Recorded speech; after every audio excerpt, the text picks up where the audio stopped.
Salam, nama saya Mirmayati Kiuk, kelas A, Prodi PAUD, semester 2. Saya akan meresume pendidikan kewarganegaraan, yaitu bab 4, tentang bagaimana nilai dan norma konstitusional Undang-Undang Dasar Negara Republik Indonesia tahun 1945 dan konstitusionalitas ketentuan perundang-undangan di bawah Undang-Undang Dasar. Dalam kehidupan bernegara, Anda dapat menemukan beberapa aturan yang mengatur bagaimana pemerintah dijalankan, misalnya siapa yang menjalankan kekuasaan pemerintah dan bagaimana kekuasaan tersebut diperoleh. Dalam hal ini dibagi dalam beberapa hal. Yang pertama, menelusuri konsep dan urgensi dalam kehidupan bangsa negara. Pernahkah Anda mendengar istilah konstitusi? Tentu saja pernah, atau bukan? Pada saat Anda mempelajari mata pelajaran pendidikan kewarganegaraan di sekolah, istilah tersebut kerap kali dibahas. Apa konstitusi itu sebenarnya?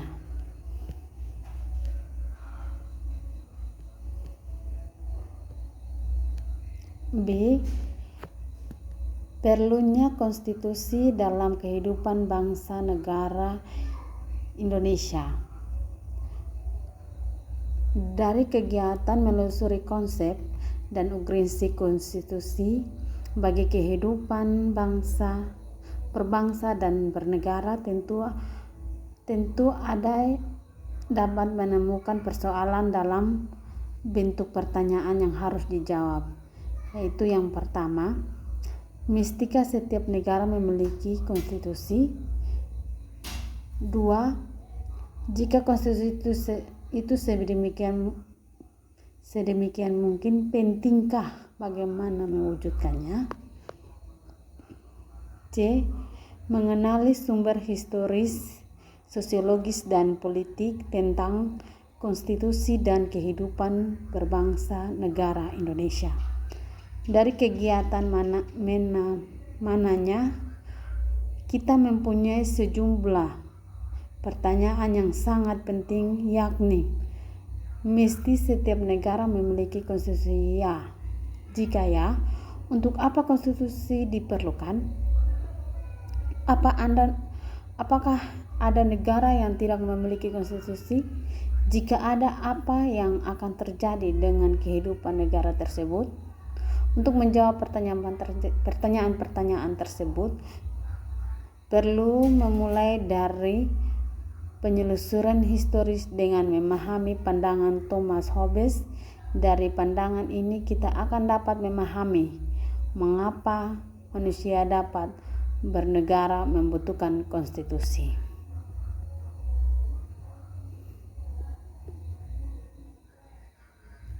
D. Membangun argumen tentang dinamika dan tantangan konstitusi dalam kehidupan berbangsa negara Indonesia. Menengok perjalanan sejarah Indonesia merdeka, ternyata telah terjadi dinamika tantangan, sering berubah konstitusi atau undang-undang dasar yang diberlakukan setelah diterapkan suatu hari setelah proklamasi kemerdekaan Undang-Undang Dasar Negara Republik Indonesia tahun 1945.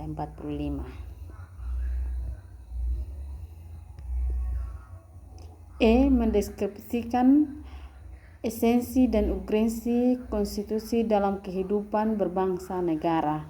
Bagaimana hasil perubahan Undang-Undang Dasar Negara Republik Indonesia tahun 1945 itu? Tentu melewati proses yang cukup panjang. Akhirnya MPRI berhasil melakukan perubahan Undang-Undang Dasar Negara Republik Indonesia. Perubahan undang-undang ini yang pada mulanya merupakan tuntutan reformasi yang perjalanannya telah menjadi kebutuhan seluruh komponen bangsa.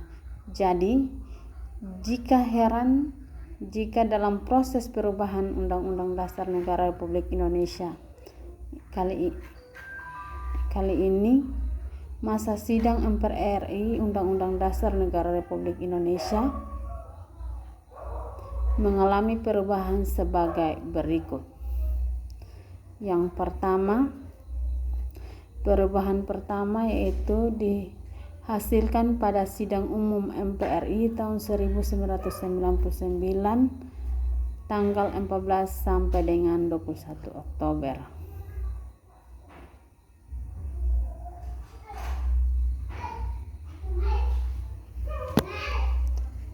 G. Praktek kewarganegaraan 4. Menurut muatan Undang-Undang Dasar Negara Republik Indonesia tahun 1945 dijabarkan lebih lanjut dalam suatu undang-undang. Hal ini karena norma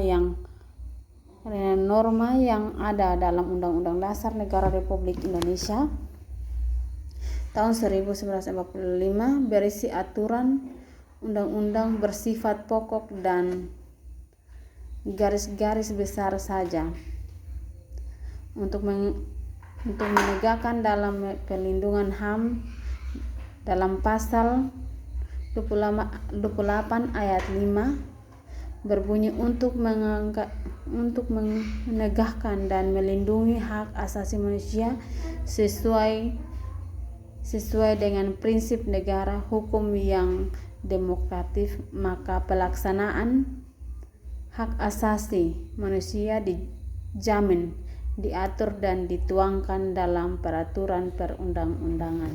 Sekian dan terima kasih. Salam.